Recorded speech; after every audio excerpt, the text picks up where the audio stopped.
Okay, I'm not sure if we'll actually catch it on camera, but there are free swimmers who are full-on horizontal. One of them actually was swimming around in a circle for a minute and then tried to swim down to the bottom, and Daddy didn't like it and he picked him up.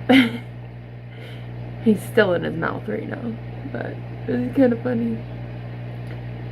So we have tons and tons of bouncing babies, and there's still quite a few with eggs with yolk sacs still attached to them. So we have kind of a staggered stage of development with these 2-day-old fry, well, 1.5-day-old fry. But you see them bouncing. I definitely do feel like the duckweed made this a whole lot easier for him, because they can grab onto the roots. And yes, you're not imagining it. All of those tiny little black spots are babies, and there's a whole bunch that you can't see because they're not in focus.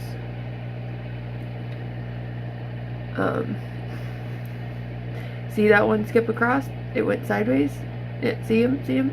Yeah. Yep. Oh, yolk sac. Dragging him down. Oh, he went back up. Good job. It's a little triumphs, right? But Gypsy did have just a small piece of bubble wrap to start with. See that little piece? And that first day, he had so many eggs in that nest. See all those dark spots? Those are fry. In the bottom. See? Drop. Bloop. So the first day, he had so many eggs in his nest, and I was like, oh my goodness. And I took Mirra out, and I was like, wow, this dude's got a lot of eggs, oh my god. And I was kind of tripping out. And then I come to check on him in the morning, and there was like 150 eggs on the bottom of the tank. I was like, what happened? By mid-afternoon, he couldn't get them to stay in the tank, and it wasn't getting any easier. So I put in the much larger piece of bubble wrap, and that helped a little bit.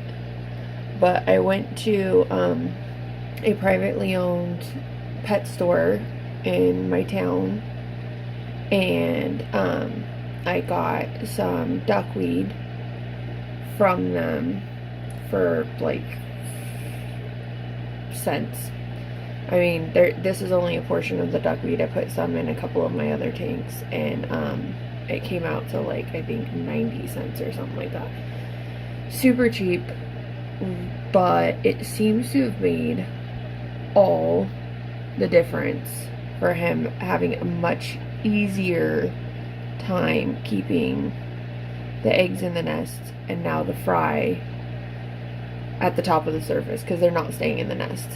He actually went over to this corner because he was getting really mad over there by the filter, that little piece of duckweed right there, and scooped up 2 fry who had gotten away, and I guess they were too far away for him, and so he got mad, picked them up, and spit them back over in the middle area. Oh, that's a net. So it's kind of funny to see them developing and trying to branch out and do their own thing, and he's being a good daddy, and he's like trying to just keep track of them, but oh, that's a lot to try and keep track of. I got 2 kids, that's bad enough. Alright, well, this is a mid-evening check-in. I do check on the betta repeatedly throughout the night, probably about 4 or 5 times. And when they have fry, it's more than that. Make sure they're doing okay. So it's actually 2:30 currently. And I just got up to check on Gypsy and his babies. And apparently they're developed well enough. He's not actually trying to spit them into the nest anymore. He just kind of blows a bubble and lets them float to the top for the most part. And it seems to be working fairly well most of the time. There's a couple that their yolk sacs are just too heavy. And they drop back down to the bottom. And Daddy goes and gets them. Again and again and again. And he does not much care for me spying on his babies at all. Alright, well, this is Katie with Livin'ABettaDream. Just checking in. I hope you enjoyed this video. Hit like, hit subscribe, and follow us on our journey. Alright, bye.